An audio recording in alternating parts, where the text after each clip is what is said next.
vs Benil Dariush. Donc on va parler un peu de ce combat qui s'est passé assez rapidement. Heureusement que j'ai pas regardé, comme on dit, on va dire le combat en live, que je l'ai regardé en replay ce matin. En tout cas, que ce soit sur YouTube, s'il vous plaît les gars, n'hésitez pas à vous abonner à la chaîne, lâcher un petit like, un petit commentaire, dites-moi ce que vous avez pensé de la carte, à venir vous abonner sur Twitch, d'accord, c'est Nabil Takali sur Twitch et sur mes autres réseaux que vous voyez en dessous. Et sur Twitch, les gars, pareil, un petit follow, un petit abonnement Prime, ça fait plaisir. En plus, c'est gratuit si vous avez Amazon Prime. Qu'est-ce que je voulais dire? Bon, cette carte, qu'est-ce que vous en avez pensé, vous? En tout cas, moi, j'ai kiffé. On a eu des beaux combats. Même le combat, par exemple, bon, je sais que les gens ont eu, mais moi, j'aime bien quand même le grappling. On a eu Sean Brady face à Kevin Gastelum. Ah, le micro se sature un peu. Attends, je vais baisser un peu le son. Est-ce que là, c'est mieux ou pas? Dites-moi si c'est mieux ou pas, là. Normalement, ça devrait être mieux. Je suis pas dans le rouge. Super, Quarry. Merci pour l'info. N'hésitez pas, les gars, à me dire pour le son quand ça va pas, même pour s'il y a un truc bizarre. Hein. Donc moi, j'ai kiffé le combat de Sean Brady face à Kevin Gastelum. En plus, grosse soumission, je crois, de Sean Brady dans le 3e round. Kevin Gastelum qui descend de catégorie. Moi, je voyais quand même Kevin Gastelum gagner. Si ça allait pas au sol, s'il arrivait à défendre le sol, mais franchement, Sean Brady, les timings. Après, il a fait un peu n'importe quoi, j'ai trouvé Kevin Gastelum. Ah ouais, ah, bien vu. Attends, je vais enlever WhatsApp. Je comprends pas pourquoi vous l'entendez, ça. Si, c'est pas normal. Attendez, je vais régler un truc.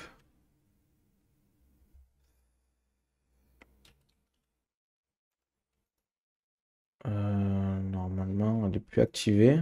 Normalement, elle est plus activée. Ouais, non, mais c'est sûr, t'as raison. Parce que je comprends pas pourquoi j'ai les notifications en fait sur le PC alors que je les ai pas sur le téléphone.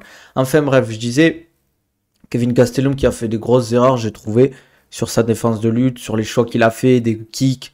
Face à un mec comme Sean Brady, je vois pas l'intérêt, je l'aurais plus vu rester sur de la boxe anglaise. Bon voilà, Sean Brady qui gagne. Voilà, je suis content quand même parce que j'aime bien le style quand même gros grappleur et tout, avec un gros physique, avec de la boxe. Après, prochain combat, c'était Figueiredo contre Front. Et Figueiredo qui... je me rappelle même plus si... Non, il gagne la décision, ouais. Il met un gros crochet du gauche, je crois, en 3e round qui a failli derrière. Il a failli le terminer, mais au final, Front a quand même su, on va dire, tenir la route et pas se faire finir. Mais bon, il s'est fait dominer sur les 3 rounds. Franchement, moi, je le mets 3 rounds à 0. Je sais pas si vous l'avez vu le combat, vous. Reprendre pourtant gros boxeur, mais qui n'a pas réussi à trouver l'ouverture. J'ai trouvé Figueiredo beaucoup plus impactant, en fait, sur son striking. Des phases de lutte intéressantes où il arrivait à amener le takedown sans forcément conserver au sol, mais il gagnait les points sur le takedown. Donc, voilà. Moi, j'ai trouvé ça vraiment intéressant pour un combat en bantam face à un numéro 8. Je ne l'ai pas trouvé trop petit, je ne l'ai pas trouvé ridicule physiquement, même si c'était un gros 57 Figueiredo. Après, on va passer au main event, je crois que c'était Jalin Turner et qui est la Tarentule face à Bobby Green. Jalin Turner, big 70. Bon, il a réussi à faire le poids, je crois. Donc, le combat se passe. Gros striking des deux côtés, très rapide. Bobby Green ainsi que Jalin Turner, les deux, c'est vraiment impressionnant que ce soit au niveau des kicks pour Jalin Turner, au niveau de son anglaise, et pareil au niveau de Bobby Green. Moi, ça, c'est sa marque de fabrique, hein, pour ceux qui le connaissent. En tout cas, très beau combat, très belle entame, mais Jalin Turner qui finit rapidement. Ça se voyait en fait que ça allait pas durer comme combat. Vu comment ils avaient commencé, c'était vraiment celui qui trouve l'enchaînement qui va te mettre KO, qui va t'amener au sol. Et au final, Jalin Turner qui réussit à finir en striking. Je le voyais perdre. Je voyais Bobby Green avec son expérience et tout. Mais Jalin Turner vraiment solide en striking. Hâte de voir la suite. Après, j'ai trouvé un peu Bobby Green un peu trop... comme d'hab, les mains baissées. Moi, je suis vraiment pas fan de ce type de garde. Ça a ses limites, je trouve. C'est très intéressant, mais ça a ses limites. Je sais pas ce que vous en pensez, les gars. Dites-moi aussi sur YouTube, pour ceux qui ont vu les combats, dites-moi ce que vous en pensez. Que ce soit des combats, du style des combattants. Qu'est-ce que vous voyez pour la suite? Jalin Turner, je le vois bien avancé, mais comme je le disais, Je le vois pas passer au-dessus du top 5. Après, je peux me tromper. Hein. Et après, on a le main event. Beneil Dariush contre Arman Tsarukyan. Bon, j'espère que vous avez vu le combat parce que là, je vais spoil, même si vous le savez tous, je pense. Arman Tsarukyan qui met un gros KO rapidement à Beneil Dariush. Le combat, je sais même pas s'il a duré plus de 2 minutes. Je crois qu'il met une sorte de overhand ou de bras arrière. Derrière, il fait un coup de genou sauté au corps. Et puis il met un crochet du bras arrière, je crois. Et ça déconnecte Beneil Dariush qui tombe au sol. Et après, Arman a juste à terminer avec du gros ground and pound. Mais bon, c'était déjà terminé au moment où il est touché avec le crochet. Franchement, le setup est vraiment ouf. Je sais pas si vous l'avez vu au ralenti, c'est vraiment du très haut niveau. Beneil Dariush, grosse déception. Je le voyais gagner Arman Tsarukyan, mais bon. Arman Tsarukyan, striking très très solide. Comme quoi, j'avais dit quand même qu'il était solide, Tsarukyan. Hein, sur son striking, qu'il était dangereux. Surtout sur ses kicks. Ben là, au final, ça a été... Pour moi, en fait, c'est le setup du coup de genou qui fait l'ouverture sur le crochet. J'ai trouvé ça vraiment très propre. Déçu pour Beneil Dariush, mais bon, j'ai l'impression que c'est vraiment un peu la pente descendante pour lui. Je le vois plus revenir au top pour moi, en fait. Cette défaite face à Charles Oliveira, ça a sonné le glas un peu de son... Pas de son règne, mais de son run, entre guillemets. Je le vois rester dans le top 5, top 10, mais pas plus. Mes salutations distinguées, Nomadity. Ça va ou quoi, mon gars? Bienvenue. J'espère que vous êtes bien. Petit déjeuner, les gars. Petit café croissant. Petit bol de lait avec les céréales. Bol de lait chaud, j'espère, bien évidemment. Avec votre petit jus devant le stream. Qu'est-ce que je voulais dire donc? Pour Tsarukyan, vraiment impressionnant. Top 4, je crois, Beneil Dariush. Il met un KO premier round sans difficulté. Franchement, Arman Tsarukyan, du très très lourd. Ouais, merci Nomadi, ça va super. Ouais, l'event était incroyable. Des très beaux combats. Une belle main card. J'ai pas regardé tous les combats des préliminaires, je vais pas vous mentir. Mais on a une très belle main card pour un UFC qui est pas numéroté, les gars. On a eu un UFC non numéroté avec des combats de fou du très très haut niveau. Une main card qui est des fois plus intéressante que des UFC numérotés. Donc franchement, c'était la régalade, quoi. Tsarukyan, là, honnêtement, je le vois bien faire un title shot face à comment ça s'appelle, Islam Makhachev, si Islam, bien évidemment, gagne contre Charles Oliveira. Après, j'avais dit aussi que Justin Gaethje mérite le title shot actuellement.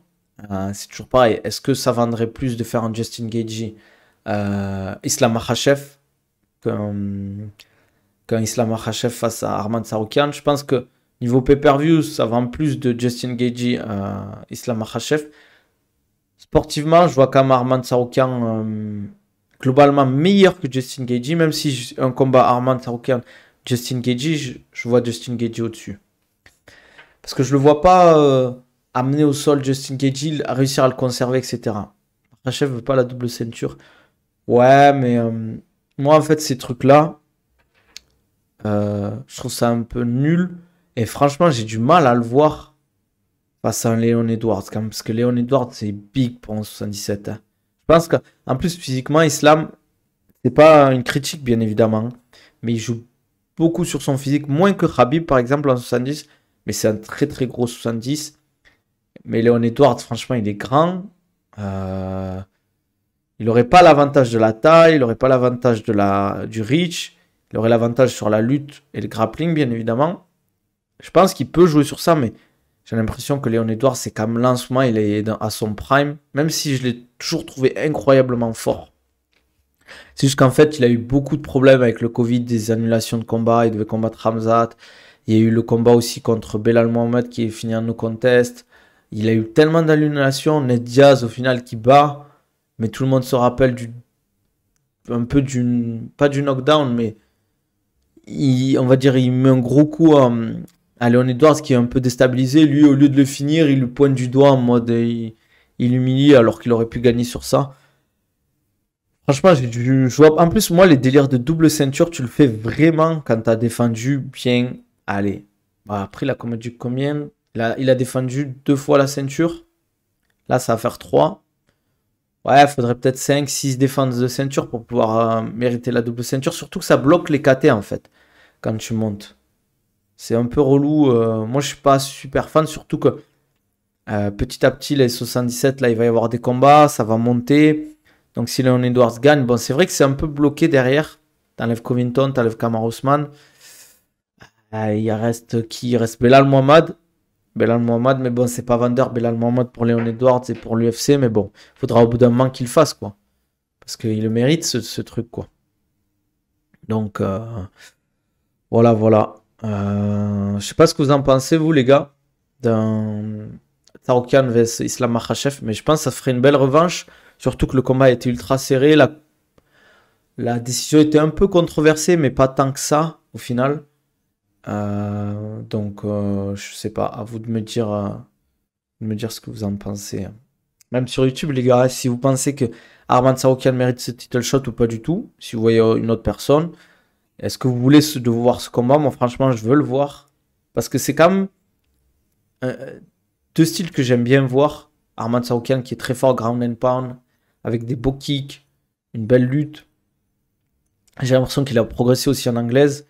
Et pareil, Islam qui a son prime actuellement, qui a un striking de malade mental, je trouve. Il a vraiment progressé. Une lutte et un grappling de haut niveau. Je le trouve vraiment complet maintenant, Islam. Je pense qu'Arman peut lui poser des problèmes. Plus que Justin Gaethje. J'ai l'impression que si Islam arrive à rentrer en contact de Justin Gaethje, ça va être compliqué pour lui, quoi. Après, peut-être je me trompe. Hein. Voilà. Bon, c'était une petite vidéo aujourd'hui. Je voulais faire un petit récap de l'UFC Austin, les gars. Tsarukyan Oliveira. Ben, le problème, c'est qu'Oliveira va affronter Islam, là. Donc, si, par exemple, Oliveira perd, ben, je le vois plus affronter Islam. Mais c'est possible qu'ils prennent ils prennent le perdant de Islam vs Oliveira. Et après, si... En fait, le problème, c'est que si Oliveira gagne contre Islam, ça dépend. Peut-être qu'il y aura une revanche, ça dépend comment ça va se finir, en fait. Et si, par exemple, il met une soumission premier round à Islam, il n'y aura pas de revanche. Et je vois pas un Justin Gaethje Oliveira. Perso. Tu le vois pas direct pour le titre. Ok. Je vois, franchement, il pourrait ne pas l'avoir. C'est pas, il a tapé juste un top 4. Hein. Il pourrait lui dire, bon, ben, il faudrait taper un peu plus encore. Un Justin Gaethje. Je sais pas c'est qui le top 3. Je vais regarder vite fait, les gars. Alors, UFC Lightweight. Ranking. Mince. Ouais, c'est Justin Poirier. Putain, il a encore troisième, Justin Poirier. Ok. Et il y a Michael Chandler aussi, hein, qu'il faudrait peut-être affronter. Hein. Soit Justin Poirier, soit Michael Chandler. Mais c'est vrai que là, c'est compliqué, quoi. Ça bouge un peu, on va dire. Ça bouge un peu. Bah, dites-moi ce que vous en pensez. Bon, les gars, on va s'arrêter là. N'hésitez pas, s'il vous plaît, les gars, à lâcher un petit follow. Même si vous regardez le replay, que ce soit sur Twitch ou sur YouTube, les gars, n'hésitez pas à lâcher un follow sur YouTube. Sur Twitch, n'hésitez pas, les gars, à aller voir ma chaîne YouTube. Il y a tous mes replays de mes streams. N'hésitez pas à aller voir sur mon Insta. Je mets du contenu. Pareil sur TikTok, je mets du contenu. Pareil sur Twitter. Les gars, n'hésitez pas à me suivre sur mes réseaux. Je mets beaucoup de contenu sur la MMA. Donc, n'hésitez pas à follow. Restez un peu sur